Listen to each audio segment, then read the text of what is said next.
Everyone, आप सबका welcome है हमारे यूट्यूब चैनल पे। आज के इस सेशन में बोर्ड और सीबीएसई बोर्ड दोनों बोर्ड के बच्चों के लिए जो इंग्लिश सब्जेक्ट के साथ इंटरमीडिएट का एग्ज़ाम 2025 में देने वाले हैं, ये न्यू बैच में मैंने आपकी फ्लेमिंगो बुक के हर चैप्टर का एक्सप्लेनेशन पार्ट पार्ट में देने की सीरीज़ शुरू की है। आज ये उसका 9th पैराग्राफ का सेकंड पार्ट है जिसको मैं एक्सप्लेन करने जा रहा हूँ। बच्चों, मैं इसमें आपको एक एक वर्ड और एक एक सेंटेंस का एक्सप्लेनेशन समझाऊंगा ताकि आप पूरे बुक का और पूरे चैप्टर का आप जो है एक्सप्लेनेशन समझ जाएं, ट्रांसलेशन समझ जाएं, वर्ड पावर आपका इंक्रीज़ हो जाए, सेंटेंस पावर आपका इंक्रीज़ हो जाए। और अगर आप ऐसा करेंगे तो आपके जो तीनों टाइप के क्वेश्चन हैं, एमसीक्यूज, लॉन्ग और शॉर्ट, सब तैयार हो जाएंगे। इवन यहाँ तक कि आपको लिखने और बोलने की कैपेसिटी भी आपकी डेवलप हो जाएगी। तो आइए हम आज का सेशन शुरू करते हैं। 9th पैराग्राफ जो फ्लेमिंगो बुक का है, chapter number 1 the last lesson का, उसकी जो सेकंड पार्ट की लाइन यहाँ से शुरू होती है, देन ही ओपन, तब उसने खोली। देन माने तब, ही ओपन माने उसने खोला।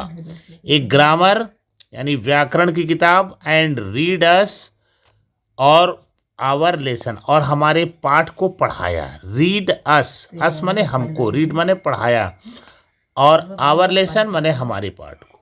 इसका पूरा मतलब फिर से सुन लीजिए कि फिर उन्होंने व्याकरण की एक किताब खोली और हमारा पाठ पढ़ाया हमको। अस माने हमको होता। आगे उसके लिखा हुआ, आप अपनी बुक से ये लाइन मिलाते रहिए।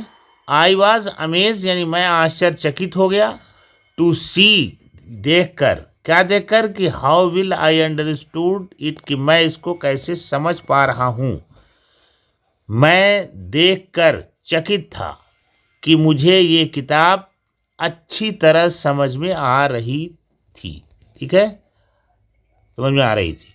ठीक है, आगे देखिए, आगे लाइन है कि ऑल ही सेड यानी वो सब कुछ जो उन्होंने कहा, सीम्ड वो प्रतीत हुआ, सो इजी यानी बहुत आसान, सो इजी बहुत आसान, उन्होंने ऐसा पढ़ाया उस दिन कि वो काफ़ी आसान लगा।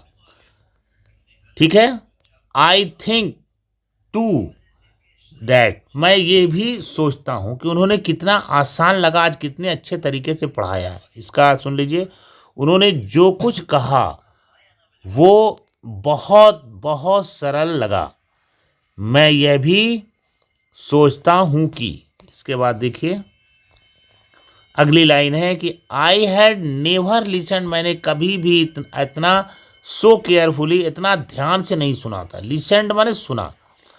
एंड डैट और की, he had never explained everything, और उन्होंने जो है हर चीज़ को इतने अच्छे से समझाया भी नहीं था। विथ सो मच पेशेंस, इतना धैर्य के साथ उन्होंने हर चीज़ को समझाया भी नहीं था। ठीक है, मैंने कभी इतने ध्यान से नहीं सुना था। ठीक है, और उन्होंने हर चीज़ को धैर्यपूर्वक यानी पेशेंस के साथ कभी इतना अधिक स्पष्ट नहीं किया था। आगे की लाइन देखिए, इट सीम्ड ऐसा लगा, ऑलमोस्ट पूरी तरह, एज इफ मानो, द पुअर मैन की यानी कि वो बेचारे टीचर, वांटेड चाहते थे, टू गिव अस हमें दे देना, ऑल ही न्यू जितना वो सब चाहते थे सब हमें दे देना चाहते थे, बिफोर गोइंग अवे हमसे दूर जाने से पहले, एंड टू पुट और वो रख देना चाहते थे। ठीक है, it all into our head हमारे सर में, एट वन स्ट्रोक एक ही बार में, स्ट्रोक का माने एक ही बार, एक ही झटके में। ऐसा लगा कि बेचारा जाने से पहले, ठीक है, वह जो कुछ जानता था उस सब को हमें दे देना चाहता था, और उस सारी जानकारी को एक ही बार में हमारे दिमाग में डाल देना चाहता था। तो बच्चों, ये रहा 9th पैराग्राफ का एक्सप्लेनेशन। अब ये 9th पैराग्राफ कंप्लीट हो गया। ये 2 वीडियो में कंप्लीट हुआ है। आप इस 2 वीडियो को अच्छी तरह से एक एक वर्ड, एक एक लाइन का एक्सप्लेनेशन देखें, समझें और उसको प्रैक्टिस करें। तो बच्चों, वीडियो को आप लाइक कीजिए, शेयर कीजिए और चैनल को अगर सब्सक्राइब नहीं किया है तो कर लीजिए। Thank you so much for watching my video.